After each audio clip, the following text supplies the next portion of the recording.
बिस्मिल्लाहिर्रहमानिर्रहीम। अस्सलाम वालेकुम व्यूवर्स, क्या हाल हैं आप लोगों के। जी हाँ, केरी का मौसम है और केरी की बहुत सारी वैरायटी आपको मुख्तलिफ़ चैनल पे नज़र आ रही होगी और सबके पास चैनल पे ये मुरब्बे की रेसिपी भी होगी, लेकिन जो रेसिपी मैं आपके लिए लेकर आई शायद ही आपने कहीं देखी होगी। तो देखें, इसके लिए मैंने पहले पानी को जोश दे दिया और साथ साथ में केरी भी काटती रही ना। तो केरी को मैंने इस तरह लंबाई शेप में काटा है और ये मैंने 1 किलो केरी ली थी, जिसकी मैंने बीज की गुठली जो बीज होता है वो भी रिमूव कर दिया और इनको अच्छी तरह से वॉश करके मैंने रख लिया था। अब पानी को मैंने गर्म किया, पानी में जोश आया तो मैंने केरी डाली है। ठीक है जी, हमें पानी के साथ केरी नहीं डालनी है। केरी हम जब डालेंगे जब पानी को जोश आ जाएगा, हमें थोड़ा पानी का वेट करना होगा। आप देखें स्टीम लगी है तो इसका कलर थोड़ा सा चेंज हो गया है। अब ये मैं इसको कवर कर दिया ताकि जोश थोड़ा ना तेज़ सा आ जाए। आप देखें कितनी अच्छी सी स्टीम निकल रही है, ये देखें कितना अच्छा सा इसका जोश आ गया है।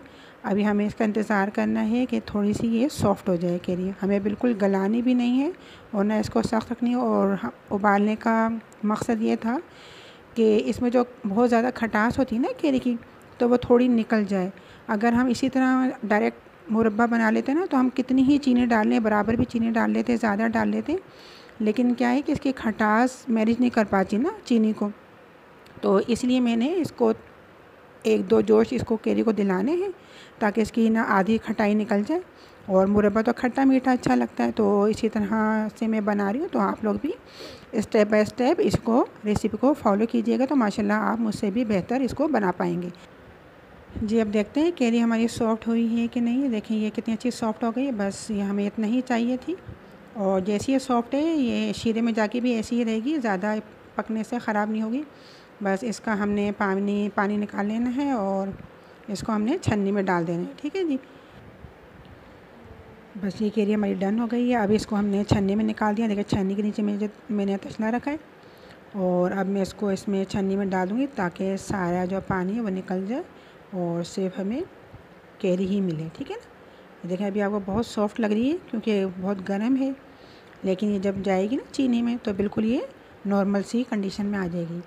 इसका पानी छान के पानी छान के मैंने केरी को एक साइड पे रख लिया है। अब ये देखें उसी पैन में मैंने ये केरी दोबारा डाल दी। अभी देख रहे हैं बहुत सॉफ्ट लग रही है, लेकिन जब हम इसमें चीनी डालेंगे ना तो ये बिल्कुल सही कंडीशन में आ जाएगी ना। ये देखें मैंने 1 किलो केरी ली थी तो मैंने 400 ग्राम मैंने चीनी ले ली, 400 ग्राम। और ये देखें काली मिर्च है, ये 10 से 12 काली मिर्च दाने हैं। और ये कोकोनट का आधा पीस है, फुल जो आधा पीस होता है वो, इसको मैंने इस तरह काट लिया है। और ये गोल वाली लाल मिर्च है, ये भी 8 से 10 मैंने इसमें डाल दी है। ये सब इलायची, छोटी इलायची जिसको कहते हैं हम, ये भी 6 से 7 डाल दी। अच्छा, ये कलौंजी है, कलौंजी मैंने 1 टीस्पून ली है क्योंकि मुरब्बे में डलती है। और ये लहसुन है, ये 6 से 7 मैंने देसी लहसुन लिए थे और उसको मैंने इस तरह जूलियन काट लिया है। और ये हाफ़ टी स्पून मैंने इसमें नमक डाल दिया है। इससे ये है कि इसका जो फ्लेवर है ना मुरब्बे का वो बैलेंस में रहेगा ना, बहुत ज़्यादा मीठा नहीं होगा, जिससे बहुत अच्छा सा इसका ना फ्लेवर आएगा मुरब्बे का। बस ये चीज़ें हमने इसमें डाल दी हैं। अब फ्लेम मैंने ऑन कर दिया है, बिल्कुल स्लो आंच रखी है अभी। और ये मैंने 1/4 चम्मच इसमें मैंने ज़र्दे का रंग डाल दिया है। और इसके बाद हम हिलाएंगे इसको और पानी थोड़ा सा डालेंगे क्योंकि ये अभी हिल नहीं रही है, बहुत टाइट सा हो रहा है। तो थोड़ा सा हम छोटी प्याली में पानी लेके इसमें थोड़ा सा डालेंगे। ये तकरीबन 6 से 7 टेबल स्पून पानी है, वो मैंने इसमें ऐड कर दिया। बस इतना ही पानी डलेगा क्योंकि जो चीनी है ना इसका ख़ुद का पानी भी निकलेगा। अगर ज़्यादा पानी डाल देंगे तो हमारी तो केरी ऑलमोस्ट गली हुई है तो बहुत ज़्यादा ये पतला हो जाएगा। बस ये देखें इसका चीनी का पानी भी निकल गया है और ये थोड़ी सी लूज़ भी हो गई केरी। अब ये चीनी की वजह से ना केरी थोड़ी सी जो आपको नरम लग रही थी ना तो वो इसकी शक्ल बिल्कुल सही हो जाएगी ना। देखिए कितनी अभी आपको लग रहा है कि जैसे भी टूट जाएगी, हलवा सा बन जाएगा इसका, लेकिन ऐसा नहीं है। ये चीनी की वजह से ये थोड़ी सी स्टिक हो जाएगी। और स्टिक का मतलब ये नहीं कि ये बहुत सख्त हो जाएगी, बल्कि ये गली भी और खड़ी खड़ी सी रहेगी। देखें ये जब तक इसको जोश आएगा इसका हमने वेट करना है। और ये देखिए ज़र्दे का रंग थोड़ा सा और डाल रही हूँ, 1 से 2 चुटकी, मुझे थोड़ा सा कम लग रहा था। ये ऑप्शनल है ज़र्दे का रंग डालना, आप नहीं भी डालेंगे तब भी ये मुरब्बा ऐसा ही बनेगा, इसमें टेस्ट में कोई फ़र्क नहीं आएगा। ये मैं सिर्फ कलर की वजह से डाल रही हूँ कि इसका कलर बहुत अच्छा सा, बहुत खूबसूरत सा इसका कलर हो जाएगा ना। बस ये देखिए इसमें जोश आ गया है, बस 1 से 2 जोश आएगा और ये हमारा मुरब्बा बिल्कुल देखिए। अभी आपको कैरी दिखाती हूँ, देखिए कैरी कैसी खड़ी खड़ी सी गली हुई भी है और खड़ी भी है, बिल्कुल इसका हलवा नहीं बना। बस यही इस मुरब्बे की ख़ासियत है।